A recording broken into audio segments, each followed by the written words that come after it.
Last week after dinner, my friend surprised my family with some ice cream, Birds of Paradise with two of our favorite flavors, strawberry basil and white chrysanthemum. Of course, Michaela was buzzing with excitement because we promised her that we'll have ice cream after dinner, and she was very excited. So when we got home, I dished out the ice cream for Bert, Michaela, and our guests. And after we served everyone, I went to put the ice cream back into the freezer.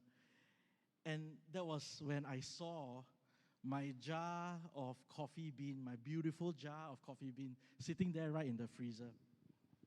And these weren't just like any normal beans. You know, my wife is sitting at the back there. She's like, oh, here we go again. You know, because a few months earlier when we were in Taiwan, we met a really lovely couple who roasted and brewed their own beans. And we connected with them, and you know, we found out they were Christians too, and I bought the most beautiful bag of Panama geisha beans from them. You know, it's a very rare and exquisite bean, okay?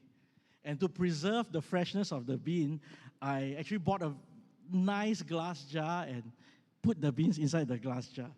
So later that night, as I was entertaining Michaela and our guests, suddenly I was interrupted by a loud scream, "Ah!"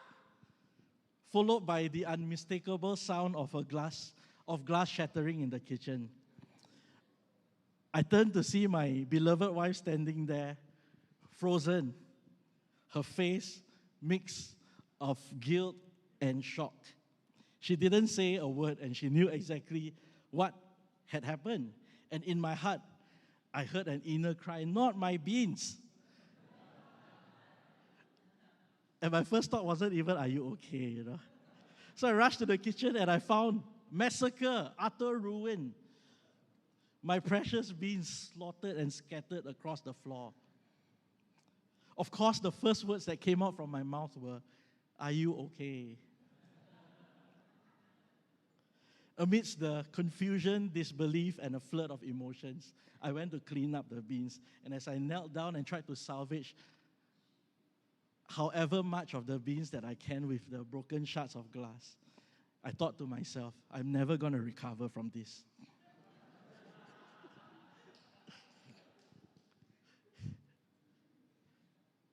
Human understanding often falls short in the face of suffering, loss, and unexpected events, especially when they seem unfair, like my case, or senseless. Ask ourselves, why do I have to go through this?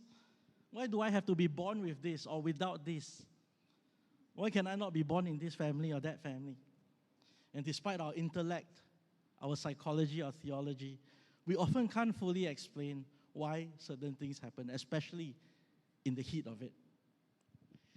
And this question has been asked through time, right? It's the mystery of humankind, of existence, of God's sovereignty, of how God having everything in place, but also us as humans, we are fragile. Areas where human wisdom actually has limits. And for us as Christians, we're brought to believe that God will somehow make something good out of this. And this situation echoes what Paul says in Romans 11:33. Can I have the slides, please? Oh, the depth of the riches and wisdom and knowledge of God. How unsearchable are his judgments and how inscrutable are his ways. Part of the human search for answers is coming to terms with the fact that not all questions can be answered, maybe not in our lifetime. And even in science, there are areas where theories remain unproven and conclusions are out of reach because of the limitations of our time. And this is where we as believers of Jesus, we rely on a wisdom that is higher than our own. But one thing that we can be certain is that there is genuine experience that we have with God.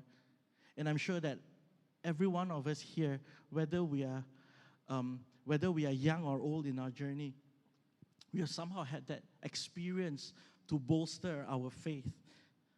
You know, when I was much younger, faced with difficult challenges in my life, and my mother and my youth leaders and friends would often remind me to believe that God is controlled, believe that God is wise, believe that God can make something good and beautiful out of these.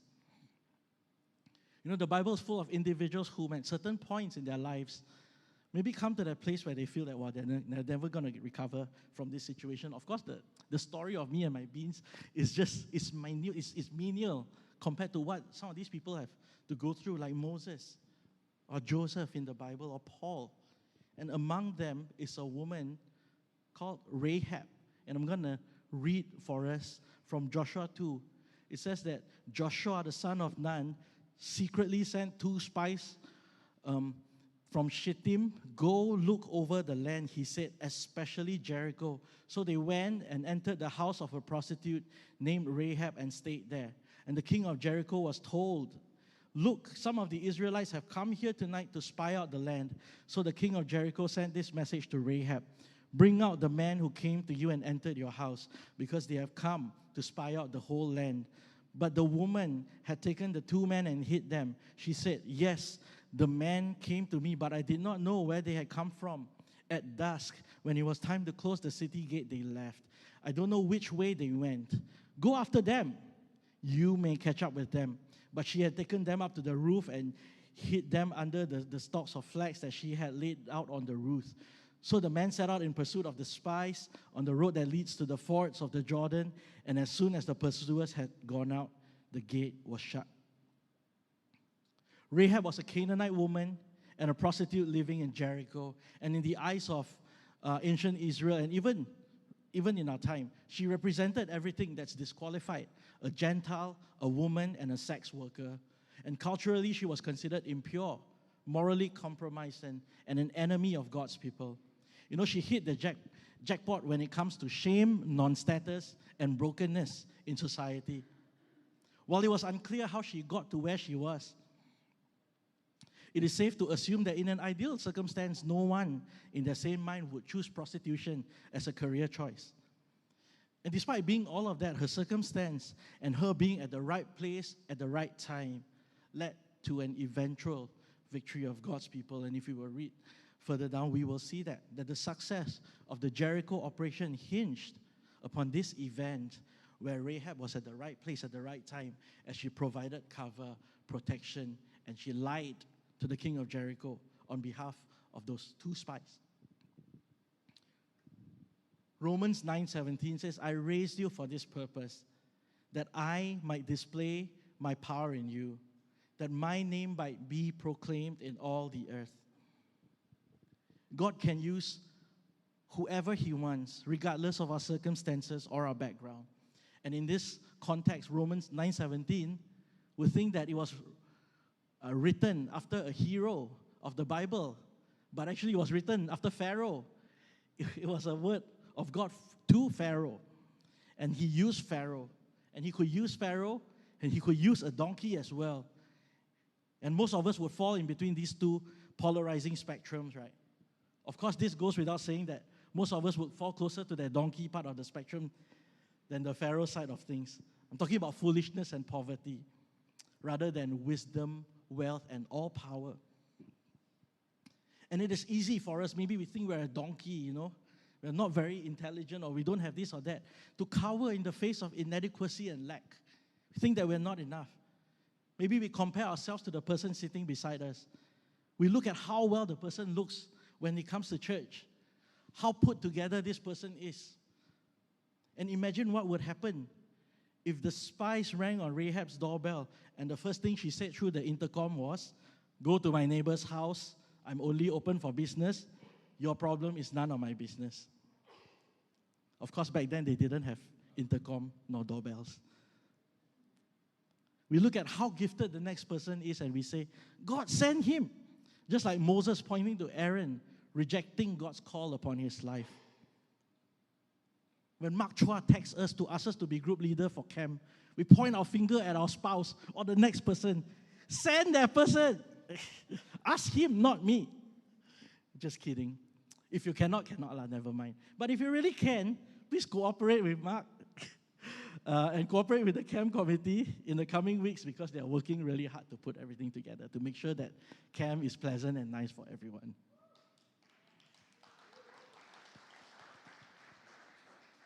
Maybe we think of ourselves as hopeless or unredeemable. I have ex-church-going friends who tell me this all the time. God can never save someone as sinful as me. How many of us can relate to that feeling? Perhaps we've even said this in the past. Yet again, God proves these people wrong as He turns their life around, you and mine included.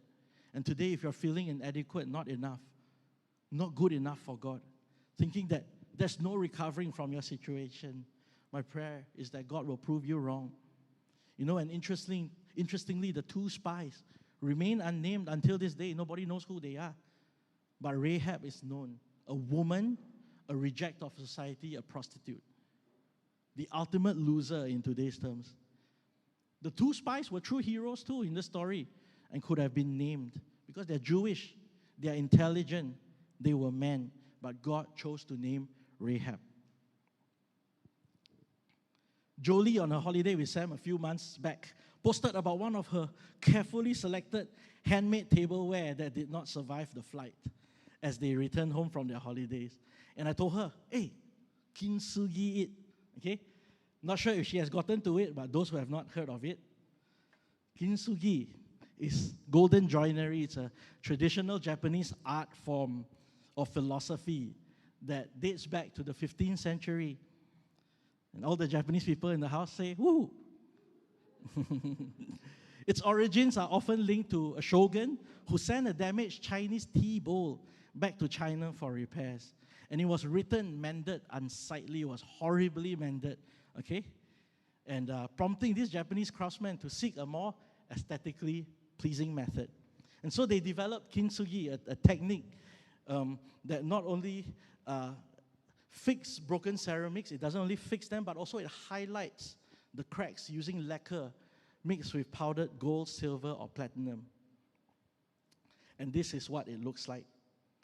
And this practice in Japanese culture, it reflects their ideology of this wabi-sabi, a Japanese worldview that finds beauty in imperfection and transience.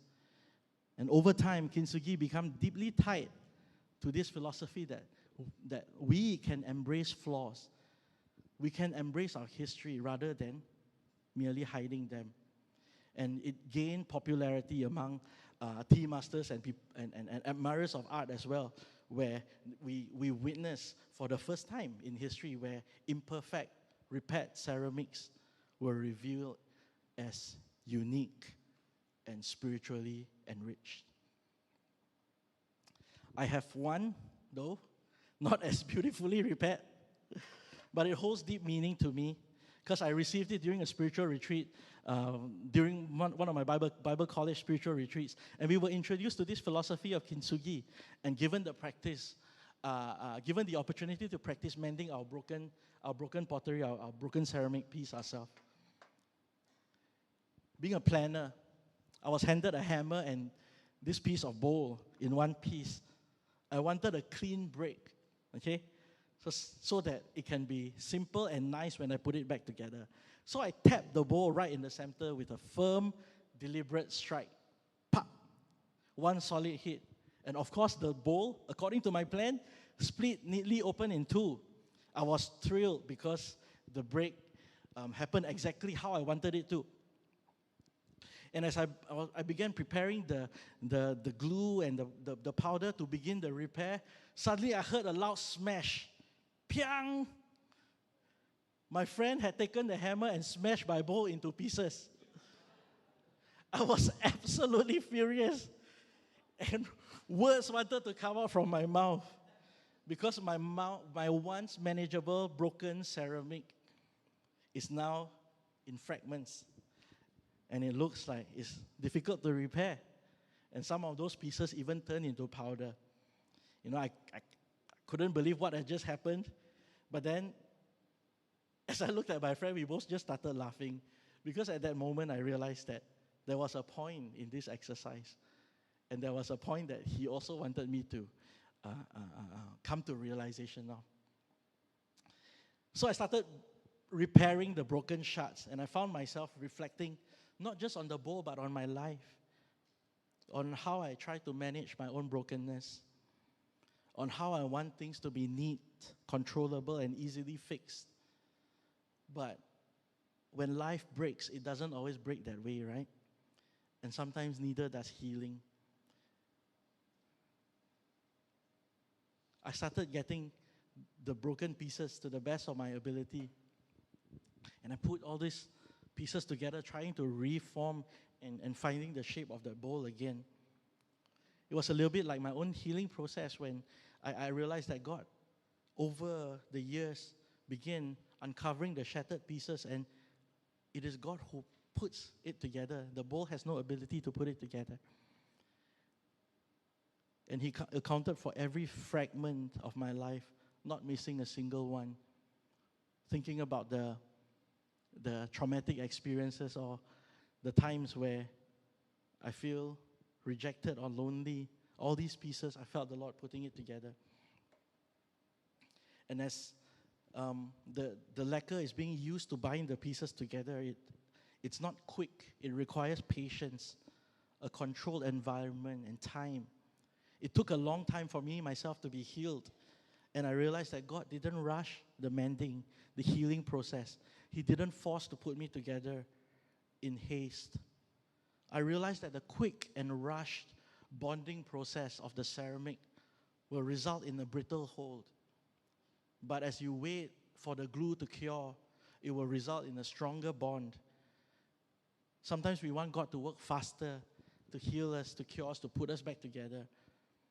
But now I see why my healing process was not rushed. There were parts of me that weren't just broken, they were gone. Completely gone, shattered into a powder, just like how my friend shattered some of my pieces of my bowl into a powder.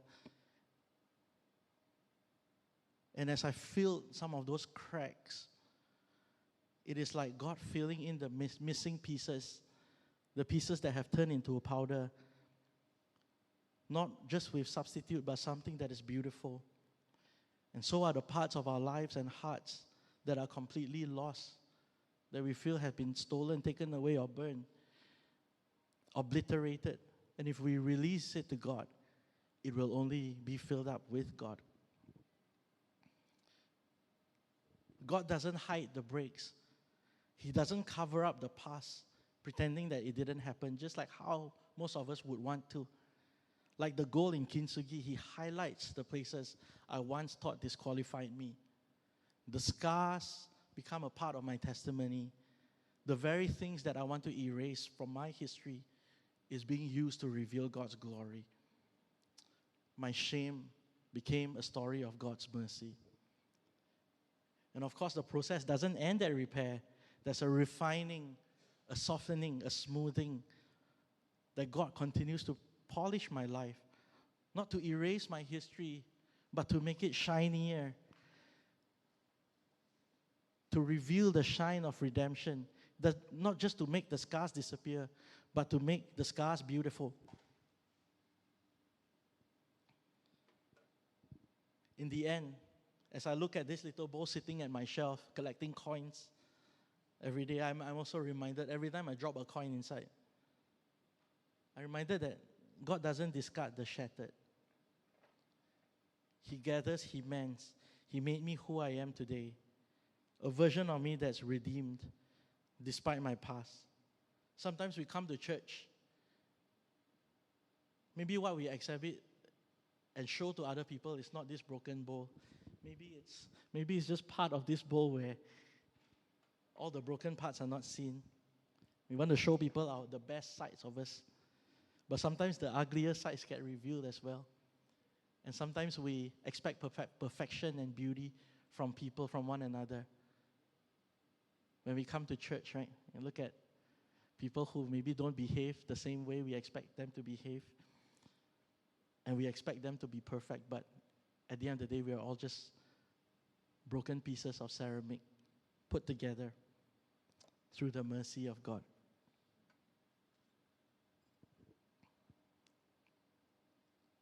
Beauty in imperfection and transience. It is human to resist brokenness and avoid imperfection. From the moment we are born, our eyes are trained to admire what is flawless, whole, pristine. Beauty is what the world defines it. Perfection. We want things that are untainted, things that are nice. And this is also what it means to be born human, actually, to see and value things in a very human way. It could be cultural too, the way we are brought up, that only the best and most perfect can be considered beautiful or qualified. After all, we're Asians and not Bajans, right?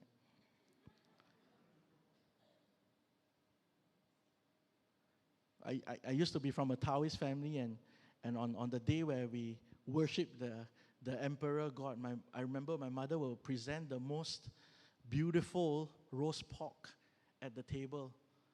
And I would ask my mom, when can we eat it? When can we eat it? And my mother would say, let the god eat first. Okay? Let the emperor god eat first. The best. And this instinct shows up in the smallest of our decisions, right? Whether from buying a car or buying a bag or just choosing a can of tomatoes, we naturally reach for the one with the least imperfections. We choose what is untarnished. Of course, when you buy a canned tomato, look for the one that is unblemished, okay?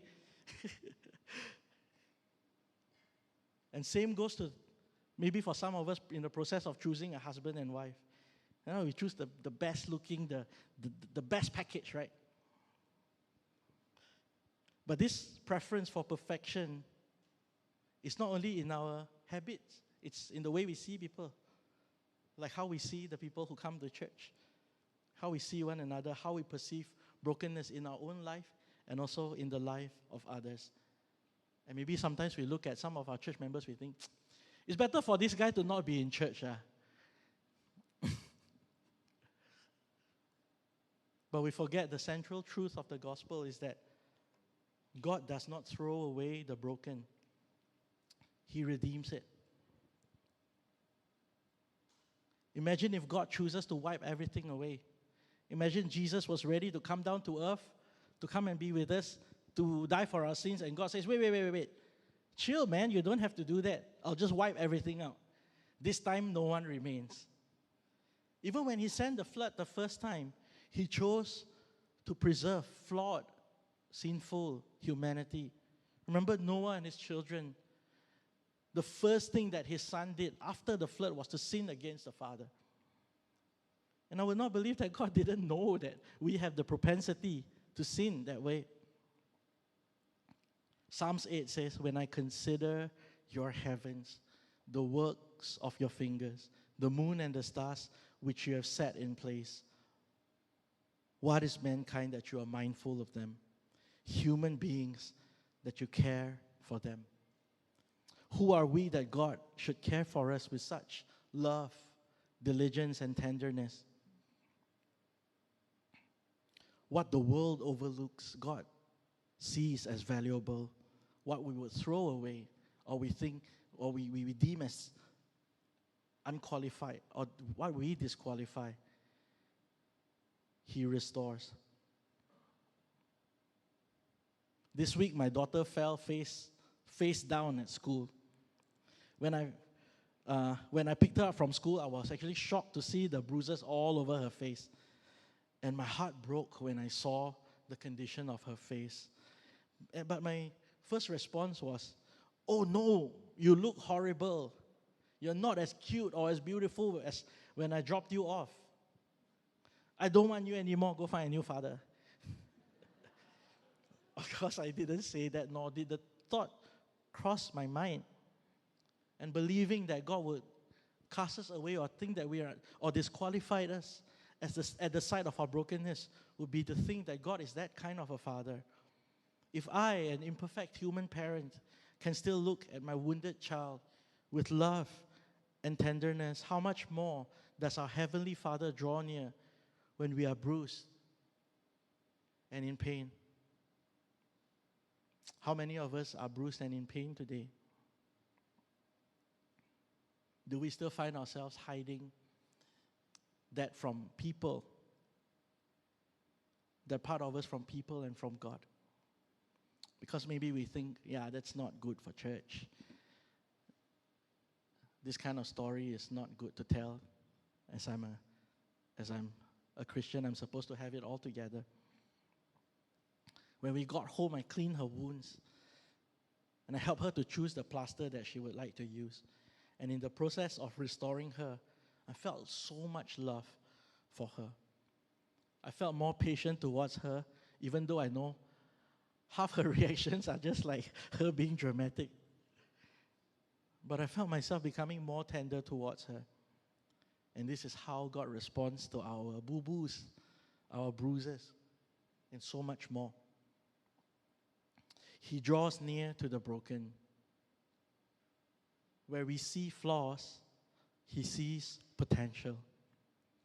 Where we see a story that is over, He sees a life that is ready for redemption. I always felt that, well, some of you who know my story, my father was a drug addict, and he struggled with drug addiction for 40 years of his life, and my relationship with him has always been lousy, and being brought up and going to Sunday school, and later on knowing Jesus as a youth, I kind of always had that hope that one day God would turn his life around, and that he would have a story to tell, that he would have his redemption arc. But somehow when he died, I don't know what went on in his personal thought or what went on in his heart, but when he died, I didn't actually get to witness the redemption arc. And sometimes I felt that, was his life lived in vain? I thought to myself. But over the years, I realized, now becoming an adult myself and having that story to tell, I realized that his redemption arc is happening through my life. We think that everything has to end with a good ending and a happy ending because that's what Hollywood shows us, right? Every movie have to have a good and nice ending, and there must always be a redemption arc for the villain. But God does not operate by the economy of our world or our culture or our society, where the value of someone's life is tied to performance. His kingdom is where the last are first. And I know that my life being redeemed and me being standing here and sharing a story to you all is the last being chosen, the weak being redeemed, restored, and the wounded being welcomed in his home. Because our God is a God who is not repulsed by imperfection, though we may be, but God is drawn to it. Scripture tells us in 2 Corinthians 12:9 that his power is made perfect, not in our strength, but in our weakness. Sometimes we live our lives in such a way where everything is under our own control, our own strength, where we calculate every possible permutation of how something can go wrong, and we make sure that we don't find ourselves in that place, and we become this monster obsessed with controlling every single detail of not just our lives, our husband's life, our wife's life, but also our kids' lives. And we've become so obsessed that we forget that his strength can only be made perfect, not in ours, but in our weakness. Do we live in such a way where we allow our weakness to be used by God to show his strength? The very things that we try to hide, our mistake, our scars, our limitations, are often places where God can reveal his glory the most clearly. Even in transience of how easy it is for a human to crash and die, the fleeting nature of life, where we can't fight against, however hard we try. And God says, this is beautiful for me. Psalmist says that he knows our frame and he remembers that we are dust. God is not surprised by how fragile we are. He made us with the potential for fragility. And in his hands, our fragility, our life, is not a liability, But in His hands, we are a vessel of light, like jars of clay, carrying treasure that is eternal. Our cracks do not diminish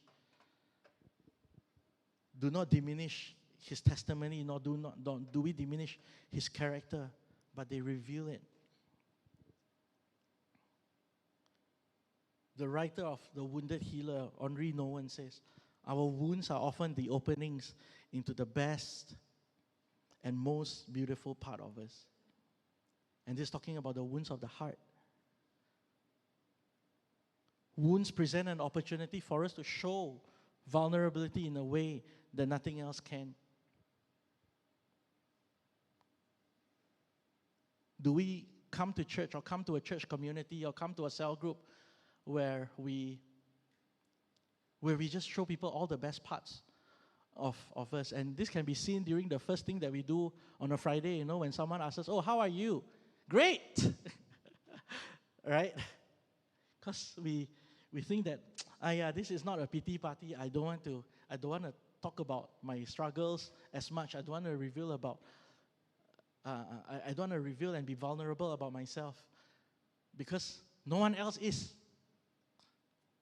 Do we come to church with that kind of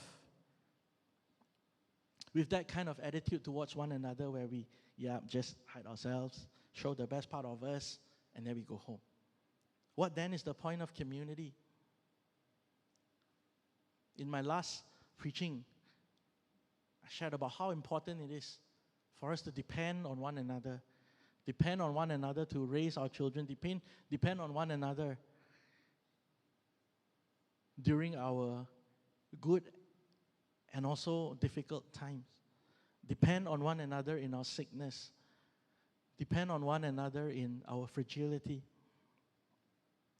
I realized over the years that when I tell people the story of my life and my past, it's an opportunity for people to actually reveal themselves to me as well as I show them who I am. Don't have to hide anything about me. Don't have to hide anything about one another. In my younger days, I always despised all of that. I always despised talking about my week. Because if I come to cell group on a Friday, come to youth, and people ask me, how's my week? This is what my week entailed. Me calling the policeman on my father, or me just not having enough money for break in canteen in school. And I feel ashamed. And I don't talk about it. If I talk about it, everyone got no mood. Everyone feels damn sian. But now I've learned to embrace it. This world teaches us to be obsessed with bling, be obsessed with perfection, be obsessed with loudness. But God honors our suffering. God honors our wounds. God honors our weakness. The story of Rahab is powerful just by itself, right? When we read the book of Joshua and how they conquered Jericho because of the story of Rahab. But it's even more redeeming when we see the greater picture, the greater context of the story that God's telling through the Old Testament. Because from Rahab came the bloodline of King David, and came Jesus. Jesus, a descendant of Rahab. No Rahab, no David. No David, no Jesus. God used a prostitute to carry the promise of redemption of the entire world, all of humanity.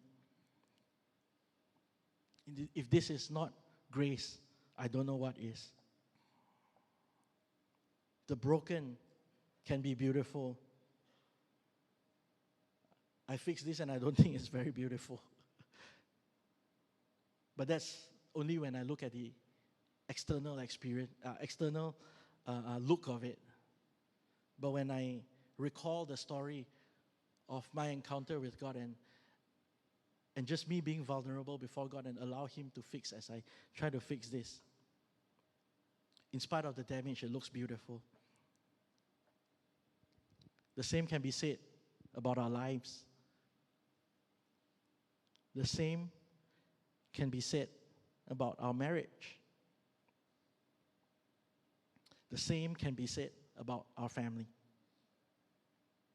I want to invite the worship team and Kwang to come up to help us close the service. Maybe today you feel like Rahab, disqualified, inadequate, or forgotten, or feeling too broken to be part of God's story. Maybe your marriage is strained, or your career is off track. Maybe your parenting journey is full of guilt. Or maybe you carry a wound from your childhood that it hasn't healed. Maybe now you're asking the question, can anything good still come out of this? Here's the truth. Not just good, but glorious. Not because your life is flawless, and not because of your ability, not because of your strength, but because of who God is. God doesn't need perfection from us. He needs surrender. So today,